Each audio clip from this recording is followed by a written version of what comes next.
আসসালামু আলাইকুম, শুভ সকাল সবাইকে। তো আজকে যাচ্ছে কিন্তু 3টি লঞ্চ বরিশাল থেকে ঢাকার উদ্দেশ্যে। যদি বলি আজকে অনেকদিন পর সুরভিসাদ আছে বরিশাল ঘাটে। তো ফার্স্টেই যাবে সুরভিসাদ বরিশাল থেকে ঢাকার উদ্দেশ্যে। আর যদি বলি আজকে ভাড়ার কথা, আজকে ডেকে 300, সিঙ্গেল কেবিন 1000, ডাবল 2000। আর যেহেতু সুরভিসাদে সোফা রয়েছে, সোফা ভাড়া 600 টাকা করে। তো এই লঞ্চে কেবিন অথবা সোফার জন্য যোগাযোগ করতে পারেন লঞ্চের কেবিন বুকিং নাম্বারে।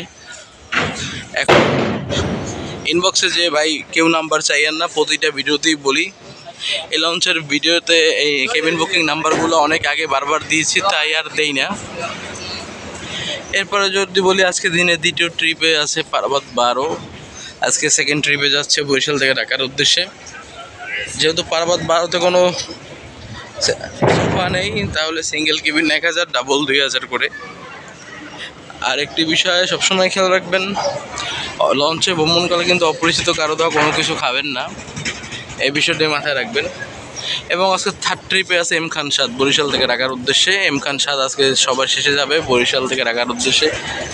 এম খান সাদে যেহেতু সোফা রয়েছে, সোফা ভাড়া 300, সোফা ভাড়া 600 টাকা, সিঙ্গেল কেবিন 1000, ডাবল 2000। আর এম খান সাদের কিন্তু কেবিন নাম্বার অনেকবার দেওয়া আছে, ভিডিওতে দেখে নেবেন একটু কষ্ট করে বারবার। আর এম খান বলেন বিভিন্ন লঞ্চের কেবিন বুকিং নাম্বার দেওয়া সম্ভব হয় না, কষ্ট করে একটু প্রিভিয়াস ভিডিওগুলো দেখে নেবেন, এই প্রত্যাশাই করি। অবশ্যই প্রতিটি লঞ্চে ভিআইপি কেবিনের জন্য তাদের নিজস্ব নাম্বারগুলোতে যোগাযোগ করবেন, তা না হলে কেবিন পাবেন না। আর যদি বলি আজকে দিনে ফার্স্ট ট্রিপে যাচ্ছি কিন্তু সুরভিসাদ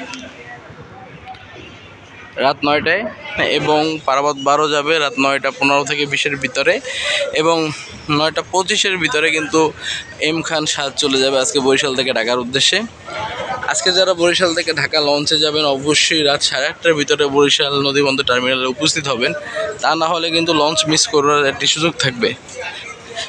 9টার পরে আসবেনই না, যারা লঞ্চে ভ্রমণ করবেন চেষ্টা করবেন 9টার ভিতরে সদরঘাট টার্মিনালে উপস্থিত থাকার। তো এই ছিল মোটামুটি আজকে বরিশাল ঘাটের আপডেট। সকলে ভালো থাকবেন, সুস্থ থাকবেন। আসসালামু আলাইকুম।